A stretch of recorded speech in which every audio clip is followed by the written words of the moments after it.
Vamos al libro de los Efesios, capítulo 6, versículo 12, para continuar nuestra serie de la guerra espiritual. Nuestra serie de la guerra espiritual, donde hemos podido hasta este momento en las 9 conferencias que llevamos ya, esta es la 10ª conferencia, repito, esta es la 10ª conferencia de nuestra serie, la guerra espiritual. Hasta este momento hemos podido analizar de qué forma la vida cristiana es una guerra. Y no es una guerra donde haya ninguna clase de armisticios. Es una guerra donde estamos nosotros involucrados en una pelea espiritual. Nuestra guerra es en un mundo que nosotros no podemos contemplar con los ojos físicos, no podemos palpar con nuestros sentidos físicos, ni con nuestros oídos, ni con nuestro corazón. La única forma de poder penetrar en ese mundo espiritual es a través de la Biblia.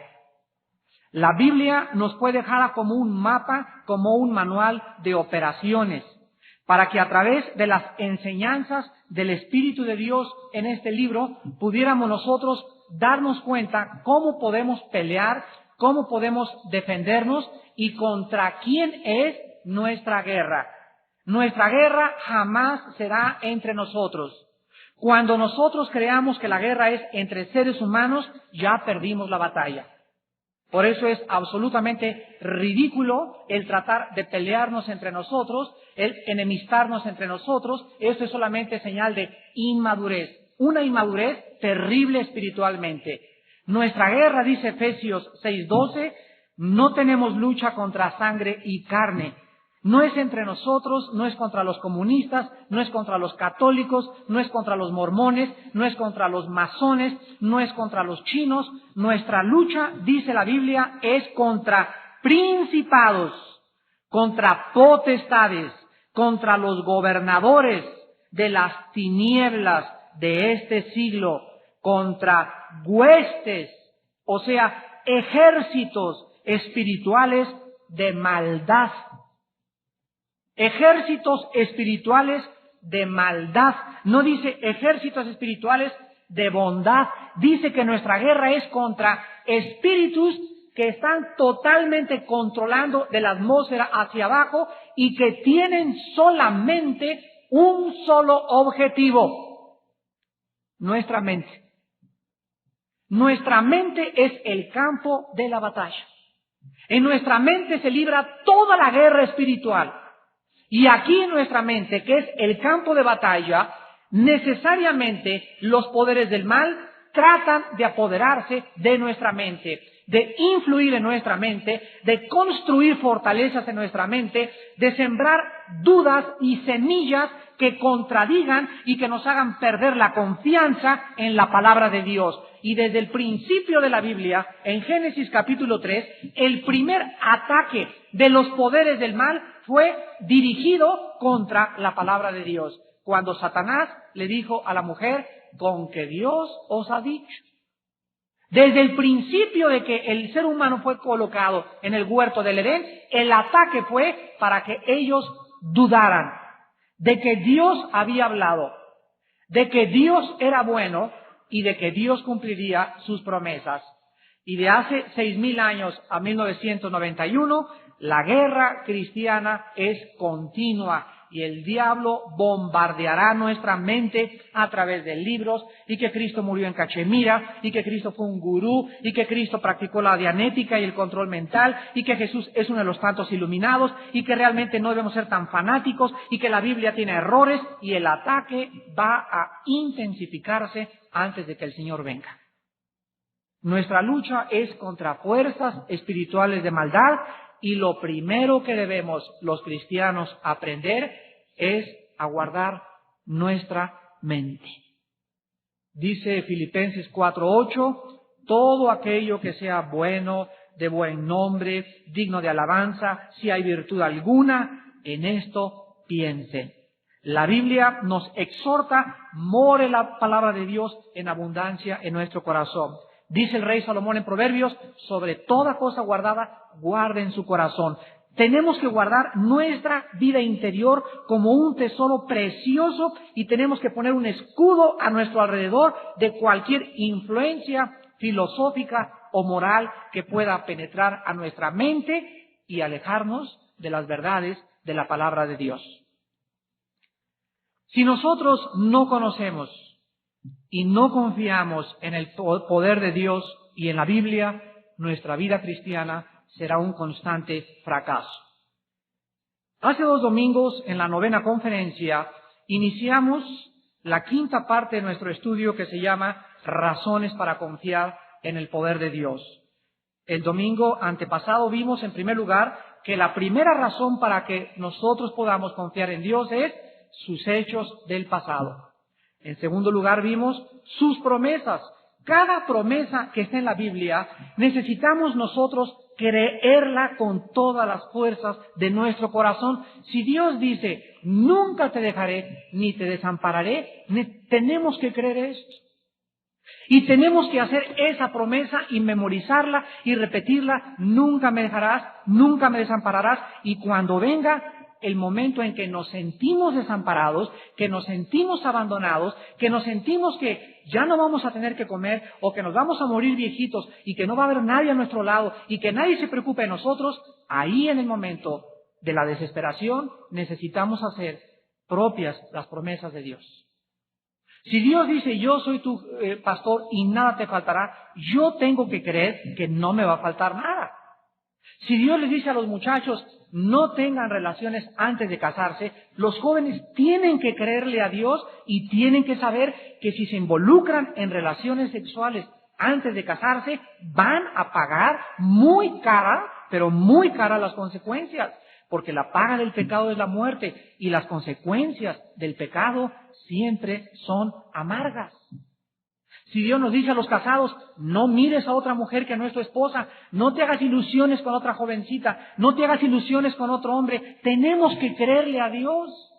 Y si nosotros comenzamos a dudar y llega el diablo, no, mira, tu esposa ya está gorda, tu esposo ya parece capulina, mira, ahora hay otras personas mejores, y comenzamos nosotros a poner atención a esas voces extrañas, a la televisión y a la pornografía y a las películas, y comenzamos a creer que eso es verdad, comenzamos a alejarnos de la verdad de la palabra de Dios, y cuando menos lo esperemos, como el pasaje que nos leyó el hermano Mario Calderón, caeremos en la trampa con una mujer extraña, con un hombre extraño, y dice la Biblia, Dios no puede ser burlado.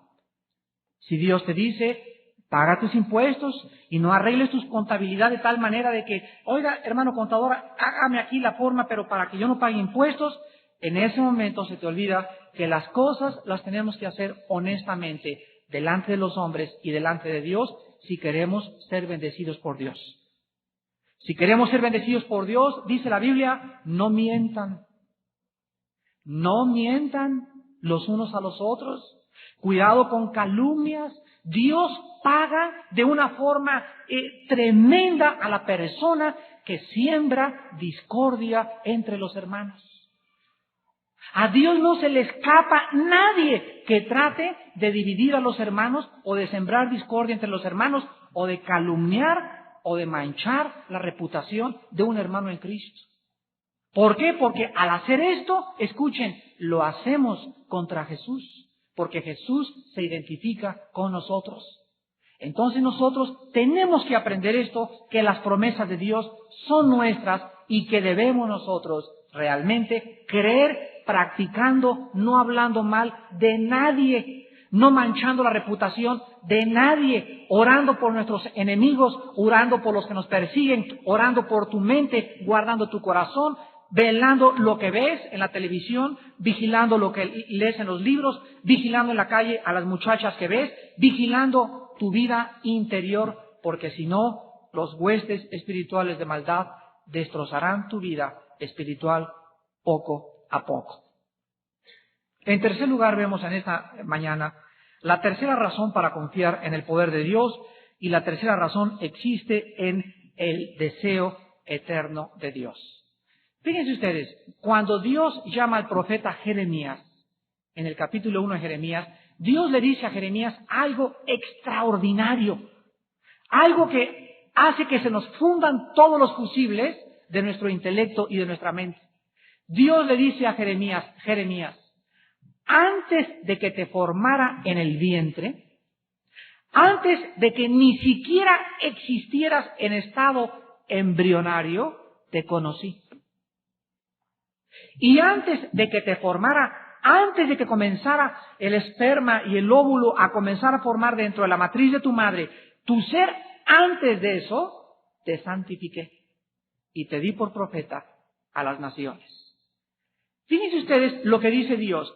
Jeremías, si desde antes de que tú nacieras, ¿qué significa que le haya dicho Dios, te conocí? Significa, Jeremías, yo sabía quién ibas a ser, en qué hogar ibas a crecer, cuántos hijos ibas a tener, qué ibas a hacer a los 10 años, a los 15 años, y desde antes de que ni siquiera nadie supiera ni que tú ibas a nacer, yo ya había escogido lo que tú ibas a hacer cuando tú crecieras. Tú ibas a ser mi profeta.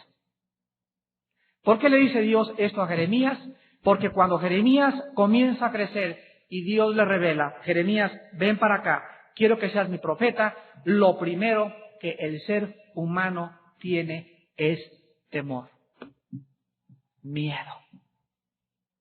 Y lo primero que le dice Dios después de decirle, te di por profeta y te conocí, no tengas miedo delante del pueblo que vas a predicar, porque te he enviado para arrancar, para destruir, para arruinar y después para edificar y para plantar. Jeremías tenía que ir a un sembradío donde estaba lleno de mala hierba. Y antes de plantar la buena hierba, hay que arrancar la mala hierba. Y después ya puedes plantar la buena semilla. Al arrancar la mala hierba, Jeremías tenía miedo que los hombres lo fueran a perseguir. Y Dios dice, no tengas miedo, quiero que sigas pensando que si yo te conocí antes de que nacieras, pregúntate, ¿podrá alguien levantar una mano y hacerte algo sin mi voluntad? Cuando nosotros sabemos que fuimos escogidos, dice el libro de los Efesios, capítulo 1, desde antes de la fundación del mundo, dice la Biblia que antes que dijera Dios que sea el cielo y que sea el universo, ya antes de la creación del mundo, existía un plan en la mente de Dios. Y en la mente de Dios, tú estabas y yo estaba. Su Hijo Jesucristo fue crucificado. No hace 2000 años, dice Primera de Pedro capítulo 1, Jesucristo fue crucificado antes de la fundación del mundo. ¿Ya se te fundieron los fusibles? Qué tremendos pensamientos tiene la palabra de Dios. Esto es absolutamente increíble, profundísimo. Pero así es como lo dice la palabra de Dios. Existía un plan. A Dios no le sorprendió la caída de Adán. A Dios no mandó a su hijo y le avisó un ángel, ¿qué crees? Quieren crucificar a tu hijo. Pero ¿cómo no me avisaron? Dice el Señor. A Dios no le sorprende absolutamente nada. Todo está controlado por un Dios que está sentado en su trono, gobernando todas las cosas y que nos dice, a nosotros no debe preocuparnos nada. No tengan miedo si van a comer, no tengan miedo si te van a enterrar, no tengas miedo si vas a perder el trabajo, no tengas miedo si te vas a quedar soltera, no tengas miedo, quítense los temores de su corazón, descansen en mi Hijo Jesucristo. Echando toda nuestra ansiedad sobre Él, porque Él tiene cuidado de nosotros. ¿Cómo no nos va a cuidar? ¿Cómo no sabe tus preocupaciones en esta mañana? Dios sabe ahorita cuánto estás triste, cuántas frustraciones tienes, cuántos anhelos tienes. Dios conoce toda nuestra vida perfectamente bien, pero la enseñanza mientras caminamos en este planeta es que tenemos que aprender a confiar en Él. En Juan 17:3, el Señor Jesucristo expresó el deseo eterno de Dios. O sea, siempre ha sido el deseo de Dios. Desde antes que creara el universo, desde que Dios puso al hombre en el huerto del Edén, ¿cuál fue la razón por la cual nos puso en este planeta? ¿Qué quiere Dios de nosotros? ¿Qué intenta Dios con nosotros? ¿Cuál es su razón por la cual existimos y vivimos? Estas preguntas han estado en la mente de todos los filósofos y de todos los iniciados y de todos los líderes espirituales. ¿De dónde venimos? ¿Quiénes somos? ¿A dónde nos dirigimos? Los masones, la teosofía, la dianética, el control mental, las religiones, Descartes, Demóstenes, Jean-Paul Sartre, Friedrich Nietzsche, cualquier persona que tú me menciones ha buscado tres respuestas. ¿De dónde venimos? ¿Quiénes somos? ¿A dónde nos dirigimos? Nadie tiene las respuestas más que la Biblia. La Biblia es la revelación de dónde venimos, quiénes somos y a dónde nos dirigimos. Y la Biblia dice que nosotros existimos con un propósito. El propósito por el cual Dios permitió que tú nacieras y pobláramos este planeta es para que nosotros en esta vida aprendiéramos a conocer a Dios. Dice Juan 17:3. No lo busquen, se lo saben de memoria. Esta es la vida eterna, que te conozcan a ti, al único Dios verdadero, y a Jesucristo, a quien has enviado. Esta es la vida eterna. La palabra vida es la palabra griega zoe, con Z, que es la vida de Dios. La vida de Dios de entre nosotros ha sido derramada, dice Romanos 5, por el Espíritu Santo que Dios nos dio, y la vida eterna de entre nosotros consiste en que Dios envió su Espíritu Santo adentro de mi vida, Dios prendió mi foco, Dios me ha iluminado, Dios me ha quitado las vendas, Dios me ha regenerado internamente con el propósito que yo aprenda a conocerlo. Y si tú no pones como tu principal prioridad conocer a Dios sobre todas las cosas, nunca podrás estar en el centro de la voluntad de Dios. Entonces, el deseo eterno de Dios ha sido siempre que nosotros le conozcamos. Ahora, ¿qué es lo que quiere Dios que conozcamos de Él? Fíjense, Dios quiere que nosotros conozcamos de Él su poder. Su poder.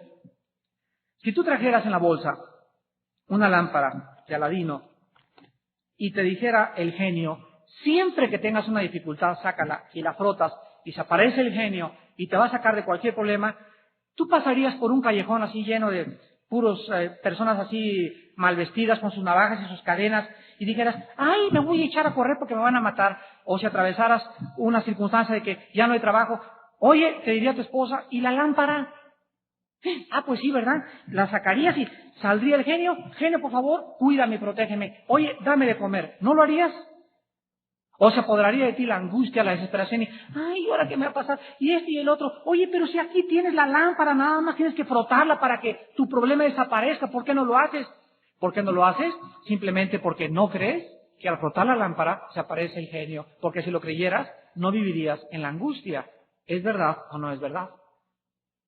Pues nosotros tenemos algo mucho más que una lámpara de Aladino. Tenemos la palabra profética más segura. Y Dios nos dice, yo soy tu auxilio en todas tus tribulaciones. Nunca te dejaré, nunca te desampararé. ¿Qué tienes que hacer? En el momento de tu angustia, en el momento de tu desesperación, clama a mí y te responderé y te enseñaré cosas grandes y ocultas que tú no conoces. Jeremías 33:3. Clama a mí y te responderé, dice el Señor.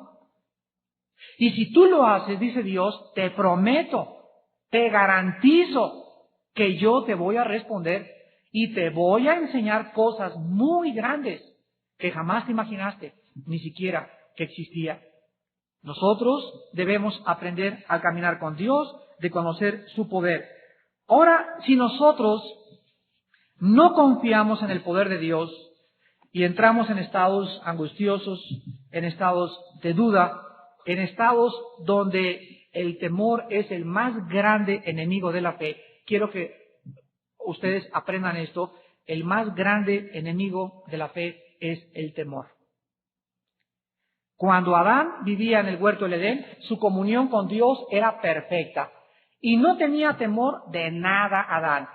Si ustedes leen el capítulo 3 del Génesis, en el momento que Adán pecó, lo primerito que hizo fue esconderse. Esconderse, qué ridículo. ¿De quién se quería esconder? De Dios. Y cuando Dios comienza e inicia la búsqueda y le dice, ¿dónde estás tú, Adán? Adán le contesta, por primera vez en la Biblia aparece la palabra miedo. Y Adán le dice, tuve miedo cuando oí tu voz y me escondí. Entonces, desde que Adán pecó, lo que sustituyó a la fe fue el temor. Y dice 1 Juan 4:18, en el amor no hay temor. Porque el perfecto amor echa fuera el temor, de donde el que vive con temores no ha sido perfeccionado en el amor, porque el temor, el miedo, es el tormento más grande del alma. Y Jesucristo, mis hermanos en Jesús, Jesucristo vino a sacar con su muerte la inmortalidad y con el Evangelio la vida eterna. Y cuando Jesús levantó de los muertos, el miedo más grande que podría tener el ser humano, que es el miedo a la muerte, fue quitado a un lado con la resurrección de Jesucristo. Si ustedes no aprenden a confiar en el poder de Dios, a depender de Dios, a creer a Dios, nunca podrán ser libres del temor. Vean ustedes en el Evangelio de San Lucas, capítulo 1, un ejemplo de un hombre que dudó del poder de Dios y el juicio tan grande que vino sobre su vida. Lucas, capítulo 1. Este hombre, Zacarías, fue el padre de Juan el Bautista. Y vean ustedes de qué forma este hombre es juzgado por dudar del poder de Dios. Dice Zacarías 1, versículos del 8 al 20. Lucas 1, vamos a hablar de Zacarías. Lucas 1, del 8 al 20. Aconteció que ejerciendo Zacarías el sacerdocio delante de Dios, según el orden de su clase, conforme a la costumbre del sacerdocio, le tocó en suerte ofrecer el incienso entrando en el santuario del Señor. Y toda la multitud del pueblo estaba fuera orando a la hora del incienso. Y se le apareció un ángel del Señor, puesto en pie a la derecha del altar del incienso. Y se turbó Zacarías al verle, y le sobrecogió temor. Pero el ángel le dijo: Zacarías, no temas, porque tu oración ha sido oída, y tu mujer Elisabet te dará a luz un hijo, y llamará su nombre Juan. Y tendrás gozo y alegría, y muchos se regocijarán de su nacimiento, porque será grande delante de Dios. No beberá vino ni sidra, y será lleno del Espíritu Santo, aún desde el vientre de su madre. Y hará que muchos de los hijos de Israel se conviertan al Señor Dios de ellos, e irá delante de él con el espíritu y el poder de Elías, para hacer volver los corazones de los padres a los hijos, y de los rebeldes a la prudencia de los justos, para preparar al Señor un pueblo bien dispuesto. Dijo Zacarías al ángel: ¿en qué conoceré esto? Porque yo soy viejo y mi mujer es de edad avanzada. Respondiendo el ángel le dijo: yo soy Gabriel, que estoy delante de Dios, y he sido enviado a hablarte y darte estas buenas nuevas. Y ahora quedarás mudo. Vas a quedarte mudo y no podrás hablar hasta el día en que esto se haga, ¿por qué? Por cuanto no creíste mis palabras, las cuales se cumplirán a su tiempo. Aquí encontramos un hombre que es juzgado por Dios por haber dudado de la palabra de Dios. ¿Por qué Dios juzgó tan severamente a Zacarías? Simplemente porque Zacarías era un líder. Y al que mucho se le da, mucho se le pedirá. Zacarías era un hombre que no podía darse el lujo de dudar del poder de Dios. Cuando el ángel le dijo: va a pasar esto y va a pasar aquello, ¿cómo Zacarías se atreve en el versículo 18 a decir: ya soy viejo y mi edad avanzada? ¿Qué Zacarías no oyó hablar de su padre Abraham? ¿No conocía Zacarías la historia de un hombre que Dios le dice: vas a ser papá? Y cuando Dios le dice: vas a ser papá, Abraham tenía 75 años, y en ese momento cuando Abraham dice: voy a ser papá, no tuvo ningún lugar Abraham en su corazón para dudar. Dijo: pues es lo más normal ser papá. Pero el problema está en que no fue papá cuando Dios le dijo.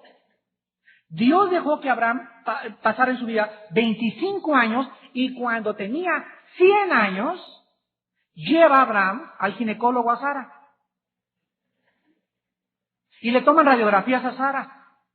Y le hacen exámenes de sangre a Sara. Y le hacen todos los exámenes para una mujer. Y sale el doctor y le dice a Abraham: le tengo malas noticias, señor Abraham. ¿Qué cosa? Que su esposa no puede tener hijos. ¿Por qué? Bueno, dice Abraham, bueno, yo sé, ¿verdad? Ya a mi esposa se le pasó el tiempo de tener hijos, pero aparte, le dice el ginecólogo, es estéril. Estéril. Entonces Abraham en ese momento, con las radiografías en la mano y con el diagnóstico del ginecólogo, pudo haber hecho esto. Señor, tú me dijiste y tú me prometiste y las cosas están peor y ahora mi esposa es estéril. No. Abraham no reaccionó así. Vean Romanos capítulo 4. Y por eso se le llama Abraham el padre de la fe. Porque Abraham supo creer a Dios. Y vean en qué condiciones creyó a Dios. Repito, no creyó a Dios 25 años antes, sino que cuando todo estaba en su contra, cuando no había posibilidad científica ni intelectual, cuando su cuerpo ya no podía hacer nada para tener hijos, cuando el examen de su esposa dice, ella no puede tener hijos, ahí es cuando dice Romanos capítulo 4, versículo 18 en adelante, nos dice la palabra de Dios. Romanos 4, 18 en adelante. Él creyó en esperanza contra esperanza, para llegar a ser padre de muchas gentes, conforme a lo que se le había dicho, así será tu descendencia, y no se debilitó en la fe al considerar su cuerpo. La prueba más grande que Abraham enfrentaba era, creía lo que su cuerpo ya el doctor le dijo en el hospital humana, le dijeron, Abraham, usted aquí ni con un injerto. Con nada, así médicamente es imposible esto. Pero Abraham no creyó lo que vieron sus ojos, no creyó lo que oyeron sus oídos. Abraham creyó con los oídos de la fe lo que Dios dijo. Lo que Él habló y lo que Él le prometió. Abraham, vas a ser papá. Y Abraham dijo, tú lo dijiste, yo no considero las circunstancias humanas. Hablo en tu palabra. Y esta, mis hermanos, es la fe. La fe, dice Hebreos 11:1, es la certeza de lo que se espera, la convicción de lo que no se ve. Ahora, ¿qué cosa nos da esta seguridad de que vamos a tener esto? Las promesas de la palabra de Dios. Abraham, dice la Biblia, que no se debilitó, versículo 19, al considerar su cuerpo. Dice que estaba ya como muerto, casi de 100 años. O la esterilidad de la matriz de Sara. Tampoco dudó por incredulidad de la promesa de Dios, sino que en lugar de debilitarse, dice, se fortaleció en fe. Y vean ustedes cómo se fortaleció en la fe. Dice la Biblia, se fortaleció en la fe dando gloria a Dios, plenamente convencido de que era también poderoso para hacer todo lo que había prometido. Abraham se fortaleció cuando comenzó a alabar a Dios. El poder de la alabanza. Si hay algo que te levante el ánimo, es que en la mañana cuando amanezcas así toda caído y todo agüitado y todo triste, levántate en la mañana y comienza, alabaré, alabaré, alabaré, y vete al baño, mi Señor, y comienza con los cepillos de alabaré, alabaré, y que no consideres que te sientes mal, comienza a alabar a Dios, y van ustedes a descubrir el poder de alabar a Dios. ¿Saben ustedes, la mayor parte de las veces, cuando nos sentimos así, estamos bajo una opresión que ustedes no se imaginan tremenda? Y el diablo odia a un cristiano gozoso. El diablo odia una familia gozosa. El diablo odia que pongas en tu cassette, en tu música, en tu coche, coritos cristianos y de alabanza. El diablo odia eso. ¿Y saben ustedes por qué el diablo odia eso? ¿Y por qué la alabanza es tan poderosa? Porque dice en Nehemías 8, el gozo del Señor será vuestra fortaleza. Si algo está dentro de nosotros en proporción a nuestra fuerza interior, es el gozo que tengamos para alabar a Dios. Y es la medicina, deja tus ecuaniles y deja tus pastillas y deja todo, y deja la pacha y deja el tequila y deja el coñac y deja el whisky. Descubran ustedes que al comenzar a gozarnos en Dios, Padre, te alabo en la mañana, levanto mis manos, Hijo de Dios, y comienzo a alabarlo y a alabarlo, aunque yo no quiera alabarlo, cuando me siento más triste y más deprimido es cuando más debo alabarlo. Mientras yo comience a alabar a Dios, voy a descubrir en la alabanza el poder de un Cristo resucitado. Cuando todo vaya en contra es cuando más debemos de fortalecernos. Dice el versículo 20, tampoco dudó por incredulidad de la promesa de Dios, sino que se fortaleció en fe. Gloria a Dios, Padre. Vamos a bailar, ahorita vamos, echamos aquí ahorita un vals, pero sabrosón así, y a comenzar a cantar en la sala, y Sara, imagino, ¿verdad? Pero ¿cómo, Abraham, si ya nada de nada? ¿Cómo que nada de nada? Dios lo ha dicho. Dios lo dijo y basta. Y o creemos las circunstancias, o creemos el poder de la palabra de Dios. Si tú vas a tu trabajo, señor Domínguez, pues ya está usted despedido del trabajo, y vas en tu carro, y comienzas, y mientras más piensas, ¿qué comeré? Y mañana, y tengo tres chamacos que comen como niños de hospicio, y voy a llegar a la casa, y mi esposa con su jetota así grandota, y ahí vas camino a tu trabajo, y mientras más te alimentas de eso, cuando llegas a tu casa, llegas ya pero derrotado totalmente, tu esposa te agarra con el sartén, te da afuera, ya no quieres llegar ni a tu casa, te vas y te compras una botella, o no regresas en 3 días, o hoy te vas con una mujer, o cometes adulterio, etcétera, etcétera. Pero si vas en tu trabajo y recuerdas en ese momento, Señor mi Dios, mi patrón dice que no tengo trabajo, ¡ajúa! ¿Quieres de Jalisco, verdad? ¡Gloria a Dios! Padre Santo, te alabo y te bendigo. Y me imagino al compañero que vaya contigo en tu carro. Oye, Juan, ¿pero qué te has vuelto loco? Gloria a Dios, Padre Santísimo, porque tú me dices, no me faltará nada ni me desampararás. Y te alabo, Señor. Y ahorita voy a llegar a mi casa y le voy a dar una buena noticia a mi esposa. Vamos a ver la cara que hace tu esposa. Como tú, mi vida perdida el trabajo, gloria a Dios. Si es cristiana, tu esposa se va a fortalecer. Porque si algo deprime a una mujer, es verte con cara de palo así de este tamaño. Pero tú digas, mi vida, vamos sin carnes, vamos a adorar a Dios, y darle gracias a Dios, que el Señor no nos va a abandonar. El hecho que tú tengas esta actitud hará, escúchame esto, el hecho que tú hagas y tengas esta actitud y en tu casa y contagies a tus hijos optimismo y confianza en Dios, hace que Dios se pare de su trono y le diga a los ángeles, vayan a la casa de los Domínguez y de una forma milagrosa consíganle un trabajo al Señor. Porque sin fe es imposible agradar a Dios. Nuestra fe pone en movimiento el poder de Dios. Y finalmente nosotros vemos también que así sucedió con el caso de Lázaro, de Marta y María, que es el estudio que tenemos con las mujeres todos los miércoles a las 10 de la mañana. Y mis hermanas ya saben lo que estudiamos este pasado miércoles. El Señor Jesús está en una aldea ministrando, llega un mensajero, Señor Jesús, ¿qué cosa? Tu amigo Lázaro, a quien amas, está muy enfermo. Ah, sí, muy bien, esa enfermedad no es para muerte, sino para la gloria de Dios. Este fue el mensaje de Jesús a Marta y María. El mensajero se fue y llegó con las mujeres. El Señor Jesús dice, este es el mensaje que dio. No dijo si iba a venir, no dijo a qué horas, ni tampoco dijo si lo iba a curar. Me mandó decirles que la enfermedad de Lázaro era para la gloria de Dios. Y Jesús no va a sanar a su amigo, sino que se queda aún 3 días más y deja que Lázaro muera. Y después de que ya Lázaro tenía 3 días muerto y ya hedía su cuerpo por la descomposición celular y sanguínea, el Señor Jesús le dice a los discípulos, vamos, porque mi amigo Lázaro no está muerto, sino duerme. Y cuando llega, viene corriendo Marta, Señor, Señor, Señor, si tú hubieras estado aquí, mi hermano no hubiera muerto. Marta falló en un punto muy serio. Marta limitó a Cristo al tiempo. Si tú no hubieras estado aquí, mi hermano no hubiera muerto. O sea, Señor, ¿por qué te tardaste?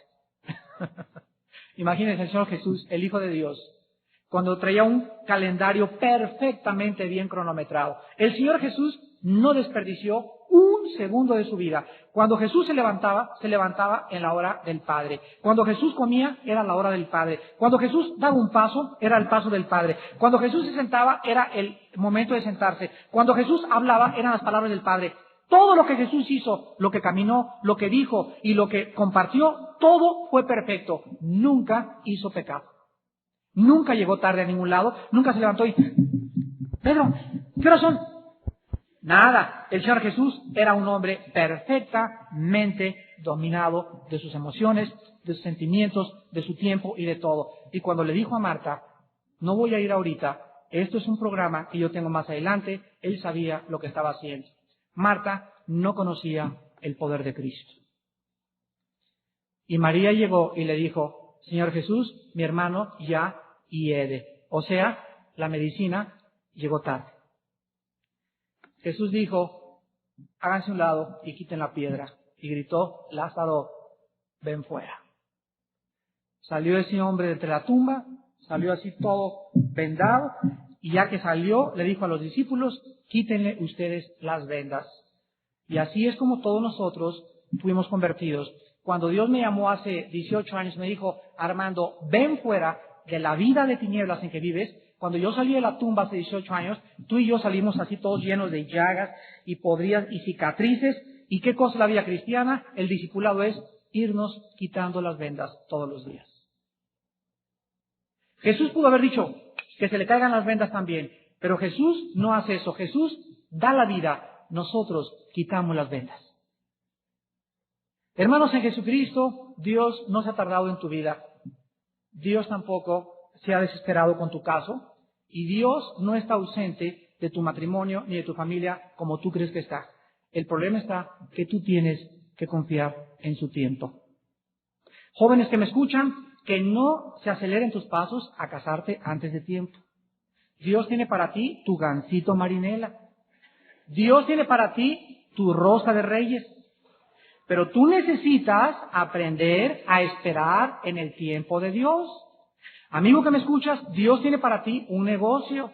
Y Dios tiene los socios para tu negocio. No te precipites, porque si te tomas un socio que no es cristiano, si te casas con un muchacho que no es cristiano, con una muchacha que no es cristiana, si inicias cualquier cosa en la vida sin la mano y la bendición de Dios, las consecuencias serán muy amargas. El Señor Jesús no se ha tardado, pero dice Hebreos 6:10, que la fe y la paciencia nos son necesarias para alcanzar las promesas de Dios. Sin fe y sin confianza en Dios y en el tiempo de Dios, ninguna persona espere conocer el poder de Dios. Despidámonos en oración. En esta mañana, Señor, queremos conocerte más. Queremos no solamente saber de ti intelectualmente. Hay mucha gente que sabe que tú existes y que la Biblia es la palabra de Dios y conocen cosas de la Biblia, pero no te conocen en tu poder. Porque si te conocieran en el poder de un Cristo resucitado, sus vidas serían vidas transformadas, llenas de paz, de gozo, de amor, de perdón, de paciencia, de bondad, de dominio propio. Tu palabra dice, el pueblo que conoce a Dios se esforzará y actuará. Señor, tu pueblo necesita conocerte cada vez más, pero necesita conocerte en el poder de tu resurrección. Necesitamos estar totalmente convencidos que tú vives, que tú estás sentado en este momento a la diestra de tu Padre, intercediendo cada segundo y cada minuto de nuestra vida por tu Padre. Y que tú estás vigilando nuestra vida día y noche y tú quieres lo mejor para nosotros. Tus pensamientos para nosotros son de paz.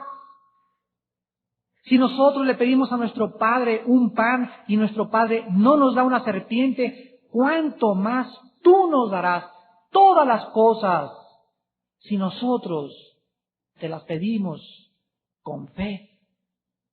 En esta mañana, Padre Santo, hay mucha gente que no te conoce. Te conocen intelectualmente y posiblemente sean católicos o protestantes o de cualquier religión, pero en sus vidas no hay una confianza total y plena en tu resurrección. Y estas personas en esta mañana yo les pido que acepten a Jesucristo en su corazón. Inviten al Hijo de Dios a que entre a resucitar en sus vidas, a que entre a sus corazones a darles vida, a que entre a tu vida a llenarla de paz y de confianza en aquel que dijo: no tengas miedo, estoy con ustedes todos los días hasta el fin de los siglos.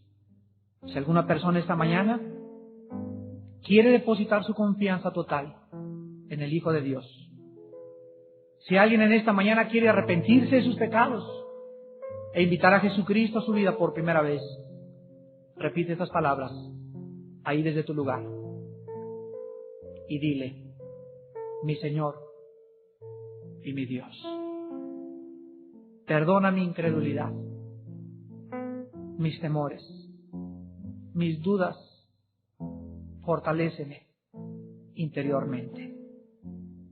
Me arrepiento de todos mis pecados, porque mi vida de incredulidad y de desconfianza te ha hecho entristecerte.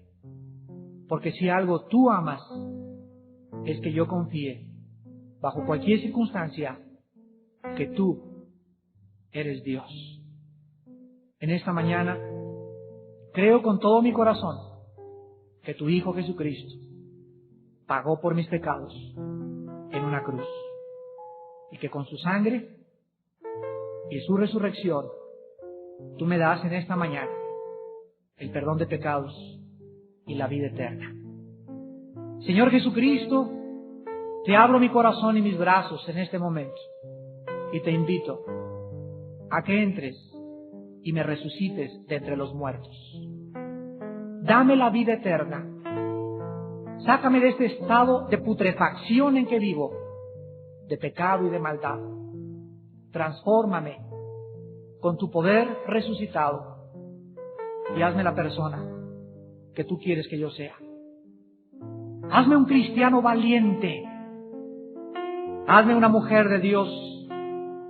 Hazme un hombre lleno de tu espíritu. Un hombre que confíe en ti contra viento y marea y que sea ejemplo de levantar bandera siempre al nombre de tu Hijo Jesucristo.